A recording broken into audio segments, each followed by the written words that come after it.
Majjhima Nikaya. Middle-length discourses. Translated by Bhikkhu Sujato. sutta.central.net. Middle Discourses 94. With Ghotamukha. So I have heard. At one time Venerable Udana was staying near Benares in the Kemi Mango Grove. Now at that time the Brahmin Ghotamukha had arrived at Benares on some business. Then as he was going for a walk he went to the Kemi Mango Grove. At that time Venerable Udana was walking meditation in the open air. Ghotamukha approached and exchanged greetings with him. Walking alongside Udana, he said, "Mr. Ascetic, there is no such thing as a principled renunciate life, that's what I think. And that's without seeing gentlemen such as yourself, or irrelevant teaching." When he said this, Udana stepped down from the walking path, entered his dwelling, and sat down on the seat spread out. Ghotamukha also stepped down from the walking path and entered the dwelling, where he stood to one side. Udana said to him, "There are seats, Brahmin. Please sit if you wish. I was just waiting for you to sit down. For how could one such as I presume to sit first without being invited?" Then he took a low seat and sat to one side, where he said, "Mr. Ascetic, there is no such thing as a principled renunciate life, that's what I think. And that's without seeing gentlemen such as yourself, or irrelevant teaching." Brahmin, we can discuss this. But only if you allow what should be allowed, and reject what should be rejected. And if you ask me the meaning of anything you don't understand, saying, "Sir, why is this? What does that mean? Let us discuss this," I will do as you say. Brahmin, these four people are found in the world. What for? One person mortifies themselves, committed to the practice of mortifying themselves. One person mortifies others, committed to the practice of mortifying others. One person mortifies themselves and others, committed to the practice of mortifying themselves and others. One person doesn't mortify either themselves or others, committed to the practice of not mortifying themselves or others. They live without wishes in the present life, extinguished, cooled, experiencing bliss, having become holy in themselves. Which one of these four people do you like the sound of? Sir, I don't like the sound of the first three people. I only like the sound of the last person, who doesn't mortify either themselves or others. But why don't you like the sound of those three people? Sir, the person who mortifies themselves does so even though they want to be happy and recoil from pain. That's why I don't like the sound of that person. The person who mortifies others does so even though others want to be happy and recoil from pain. That's why I don't like the sound of that person. The person who mortifies themselves and others does so even though both themselves and others want to be happy and recoil from pain. That's why I don't like the sound of that person. The person who doesn't mortify either themselves or others, living without wishes, extinguished, cooled, experiencing bliss, having become holy in themselves, does not torment themselves or others, both of whom want to be happy and recoil from pain. That's why I like the sound of that person. There are, Brahmin, these two groups of people. What two? There's one group of people who, being infatuated with jewels and earrings, seeks partners and children, male and female bondservants, fields and lands, and gold and money. And there's another group of people who, not being infatuated with jewels and earrings, has given up partner and children, male and female bondservants, fields and lands, and gold and money, and goes forth from the lay life to homelessness. Now, Brahmin, that person who doesn't mortify either themselves or others, in which of these two groups of people do you usually find such a person? I usually find such a person in the group that has gone forth from the lay life to homelessness. Just now I understood you to say, Mr. Ascetic, there is no such thing as a principled renunciate life, that's what I think. And that's without seeing gentlemen such as yourself, nor irrelevant teaching. Well, I obviously had my reasons for saying that, Master Yudhana. But there is such a thing as a principled renunciate life, that's what I think. Please remember me as saying this.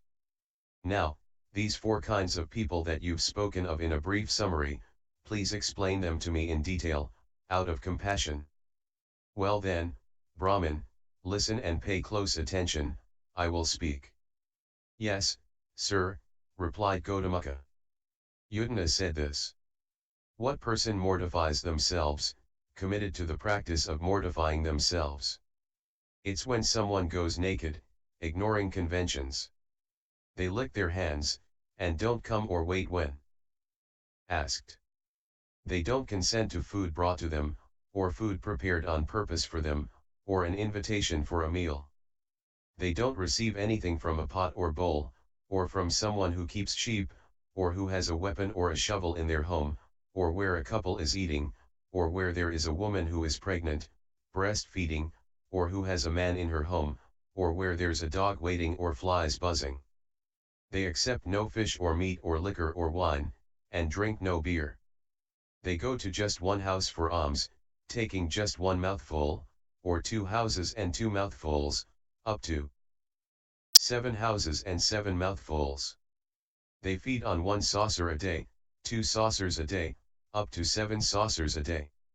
They eat once a day, once every second day, up to once a week, and so on, even up to once a fortnight. They live committed to the practice of eating food at set intervals. They eat herbs, millet, wild rice, poor rice, water lettuce, rice bran, scum from boiling rice, sesame flour, grass, or cow dung. They survive on forest roots and fruits, or eating fallen fruit. They wear robes of sun hemp, mixed hemp, corpse wrapping cloth, rags, lod tree bark, antelope hide, whole or in strips, kusa grass, bark, wood chips, human hair, horsetail hair, or owl's wings. They tear out their hair and beard, committed to this practice. They constantly stand, refusing seats. They squat, committed to persisting in the squatting position. They lie on a mat of thorns, making a mat of thorns their bed. They're committed to the practice of immersion in water 3 times a day, including the evening. And so they live committed to practicing these various ways of mortifying and tormenting the body. This is called a person who mortifies themselves, being committed to the practice of mortifying themselves. And what person mortifies others, committed to the practice of mortifying others? It's when a person is a slaughterer of sheep, pigs, poultry, or deer, a hunter or fisher, a bandit, an executioner, a butcher of cattle, a jailer, or has some other cruel livelihood. This is called a person who mortifies others, being committed to the practice of mortifying others. And what person mortifies themselves and others, being committed to the practice of mortifying themselves and others? It's when a person is an anointed king or a well-to-do Brahmin. He has a new temple built to the east of the city. He shaves off his hair and beard, dresses in a rough antelope hide, and smears his body with ghee and oil. Scratching his back with antlers, he enters the temple with his chief queen and the Brahmin high priest. There he lies on the bare ground strewn with grass. The king feeds on the milk from 1 teat of a cow that has a calf of the same color. The chief queen feeds on the milk from the 2nd teat. The Brahmin high priest feeds on the milk from the 3rd teat. The milk from the 4th teat is offered to the flames. The calf feeds on the remainder. He says, slaughter this many bulls, bullocks, heifers, goats, rams, and horses for the sacrifice. Fell this many trees and reap this much grass for the sacrificial equipment. His bondservants, employees, and workers do their jobs under threat of punishment and danger, weeping with tearful faces. This is called a person who mortifies themselves and others, being committed to the practice of mortifying themselves and others. And what person doesn't mortify either themselves or others, committed to the practice of not mortifying themselves or others, living without wishes in the present life, extinguished, cooled, experiencing bliss, having become holy in themselves? It's when a realized one arises in the world, perfected, a fully awakened Buddha, accomplished in knowledge and conduct, holy, knower of the world, supreme guide for those who wish to train, teacher of gods and humans, awakened, blessed. He has realized with his own. Inside this world, with its gods, Maras, and Brahmas, this population with its ascetics and Brahmins, gods, and humans, and he makes it known to others. He teaches Dhamma that's good in the beginning, good in the middle, and good in the end, meaningful and well phrased. And he reveals a spiritual practice that's entirely full and pure. A householder hears that teaching, or a householder's child, or someone reborn in some clan. They gain faith in the realized one, and reflect, living in a house is cramped and dirty, but the life of one gone forth is wide open. It's not easy for someone living at home to lead the spiritual life utterly full and pure, like a polished shell. Why don't I shave off my hair and beard, dress in ochre robes, and go forth from the lay life to homelessness? After some time they give up a large or small fortune, and a large or small family circle. They shave off hair and beard, dress in ochre robes, and go forth from the lay life to homelessness. Once they've gone forth, they take up the training and livelihood of the mendicants. They give up killing living creatures, renouncing the rod and the sword. They're scrupulous and kind, living full of compassion for all living beings. They give up stealing. They take only what's given, and expect only what's given. They keep themselves clean by not thieving. They give up unchastity. They are celibate, set apart, avoiding the common practice of sex. They give up lying. They speak the truth and stick to the truth. They're honest and trustworthy, and don't trick the world with their words. They give up divisive speech. They don't repeat in one place what they heard in another so as to divide people against each other. Instead, they reconcile those who are divided, supporting unity, delighting in harmony, loving harmony, speaking words that promote harmony. They give up harsh speech. They speak in a way that's mellow, pleasing to the ear, lovely, going to the heart, polite, likable and agreeable to the people. They give up talking nonsense. Their words are timely, true, and meaningful, in line with the teaching and training. They say things at the right time which are valuable, reasonable, succinct, and beneficial. They avoid injuring plants and seeds. They eat in one part of the day, abstaining from eating at night and food at the wrong time. They avoid dancing, singing, music, and seeing shows. They avoid beautifying and adorning themselves with garlands, perfumes, and makeup. They avoid high and luxurious beds. They avoid receiving gold and money, raw grains, raw meat, women and girls, male and female bondservants, goats and sheep, chickens and pigs, elephants, cows, horses, and marais, and fields and land. They avoid running errands and messages, buying and selling, falsifying weights, metals, or measures, bribery, fraud, cheating, and duplicity, mutilation, murder, abduction, banditry, plunder, and violence. They're content with robes to look after the body and alms food to look after the belly. Wherever they go, they set out taking only these things. They're like a bird, wherever it flies, wings are its only burden. In the same way, a mendicant is content with robes to look after the body and alms food to look after the belly. Wherever they go, they set out taking only these things. When they have this entire spectrum of noble ethics, they experience a blameless happiness inside themselves. When they see a sight with their eyes, they don't get caught up in the features and details.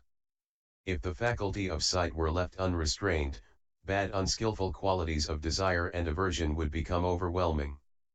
For this reason, they practice restraint, protecting the faculty of sight, and achieving its restraint. When they hear a sound with their ears. When they smell an odor with their nose. When they taste a flavor with their tongue. When they feel a touch with their body. When they know a thought with their mind, they don't get caught up in the features and details. If the faculty of mind were left unrestrained, bad unskillful qualities of desire and aversion would become overwhelming. For this reason, they practice restraint, protecting the faculty of mind, and achieving its restraint. When they have this noble sense restraint, they experience an unsullied bliss inside themselves.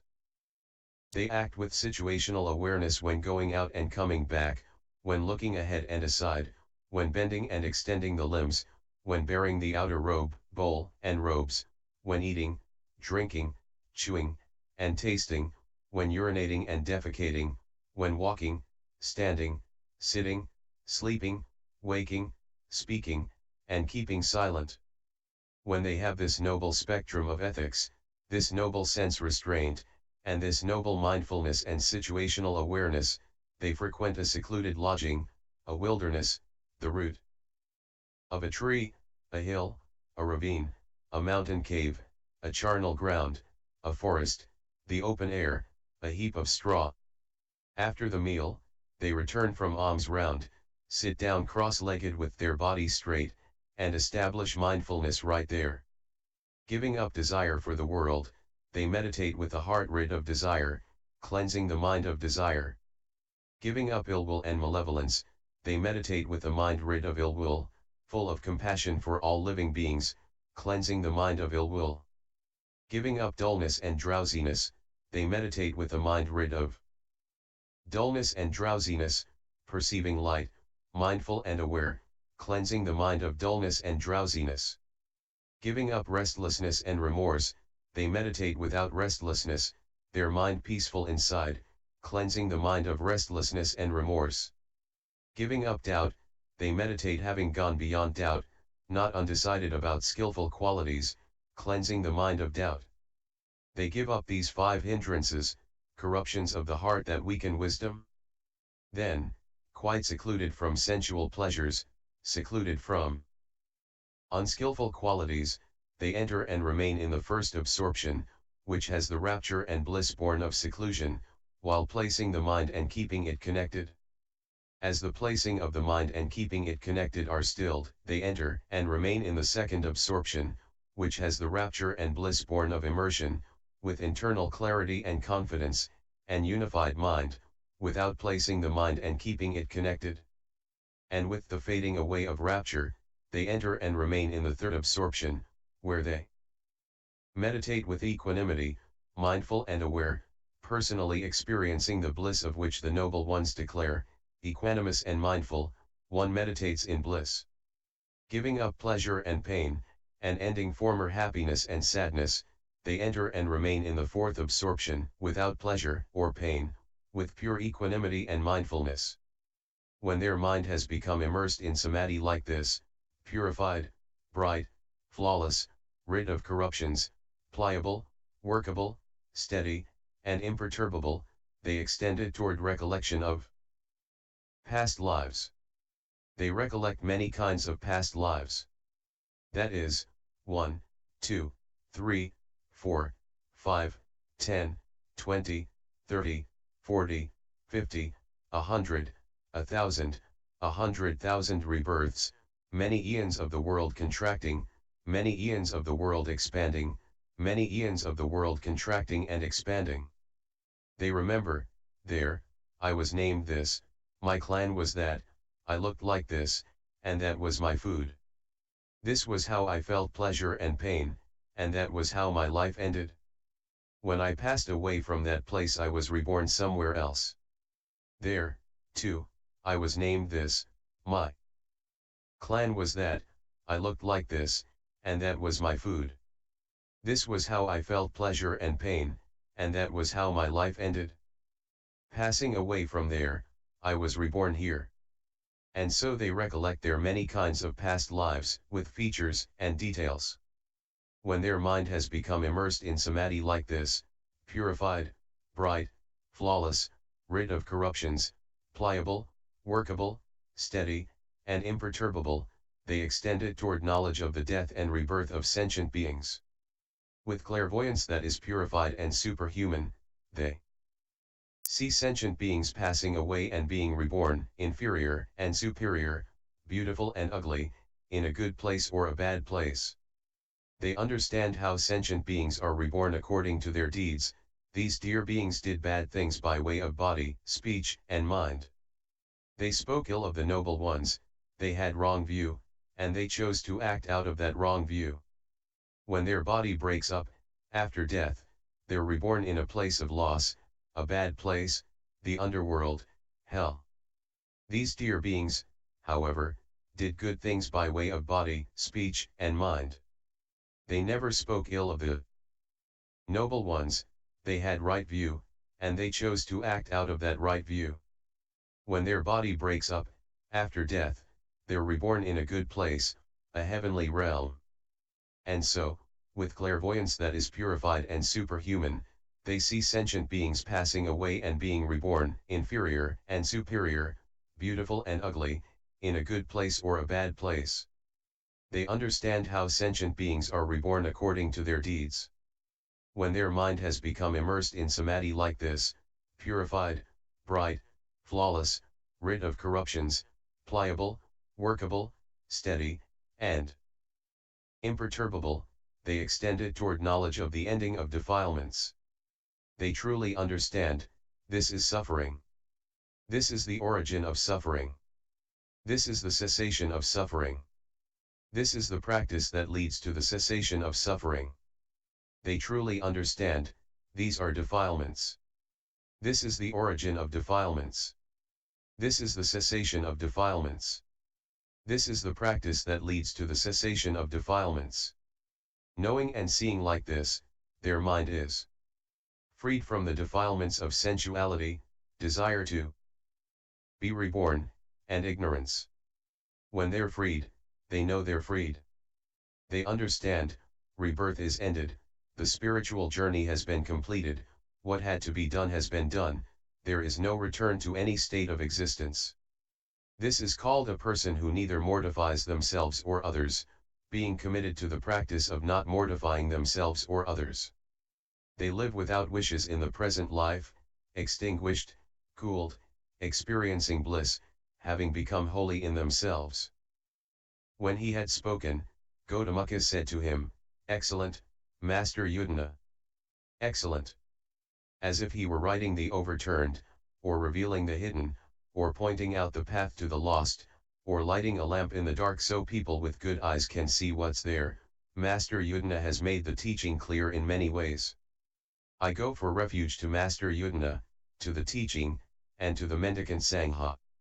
From this day forth, may Master Udana remember me as a lay follower who has gone for refuge for life.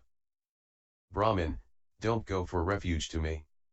You should go for refuge to that same blessed one to whom I have gone for refuge. But Master Udana, where is the blessed one at present, the perfected one, the fully awakened Buddha? Brahmin, the Buddha has already become fully extinguished. Master Udana, if I heard that the Buddha was within 10 leagues, or 20, or even up to 100 leagues away, I'd go 100 leagues to see him.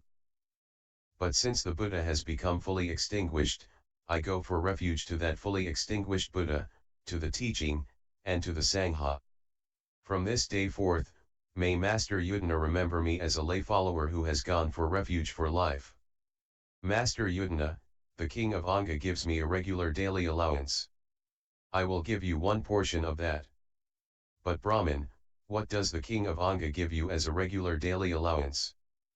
$500. It's not proper for us to receive gold and money. If that's not proper, I will have a dwelling built for Master Udana. If you want to build me a dwelling, then build an assembly hall for the Sangha at Pataliputra. Now I'm even more delighted and satisfied with Master Udana, since he encourages me to give to the Sangha. So with this allowance and another one I will have an assembly hall built for the Sangha at Pataliputra. And so he had that hall built. And these days it's called the Ghotamukha. And MN 94.